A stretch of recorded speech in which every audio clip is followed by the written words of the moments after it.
Hi, I'm Shane, and today we'll be demonstrating our 5-inch 3-point PTO chipper.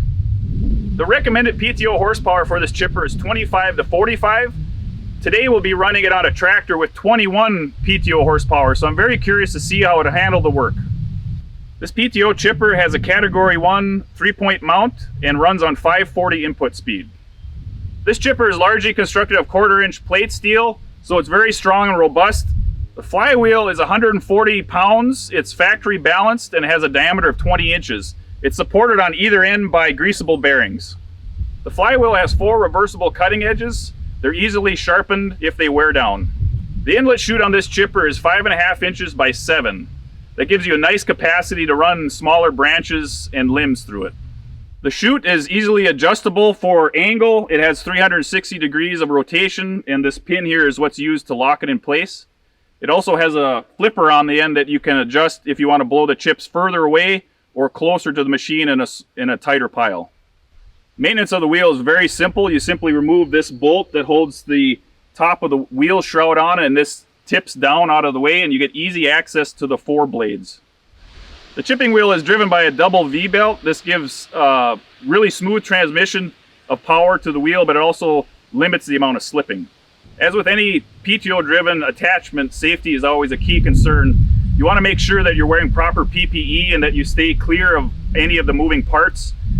Since this is a simpler chipper that does not have an inlet roller, you want to make sure that you're not wearing baggy clothes or anything that could get caught on the material as it's fed in.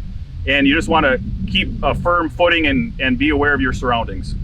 Okay, so I wanted to show you the results of our chipping here. We chipped both dead and dry popple and also dead oak. So it did a really good job of chipping the disc diameter in conjunction with having 4 blades.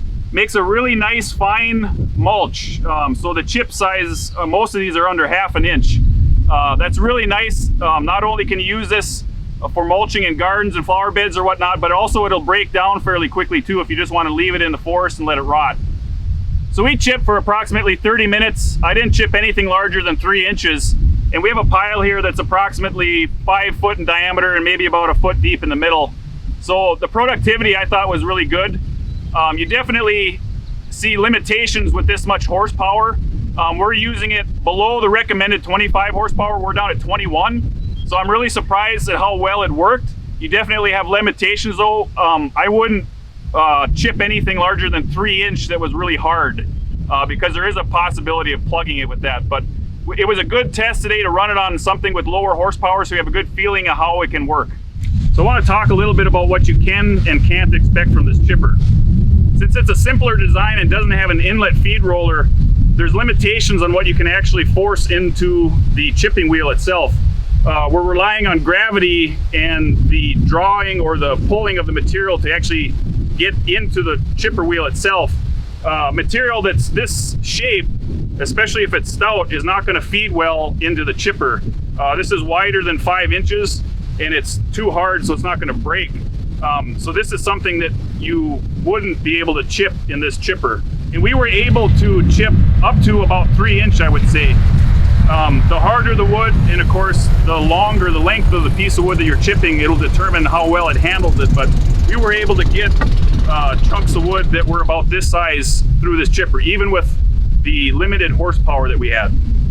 So we've completed our test here of the 5-inch PTO chipper. I'm very impressed with how well it worked on this material, even with the limited horsepower we had. Running it at 21 horsepower, it definitely did a good job of chipping the smaller material.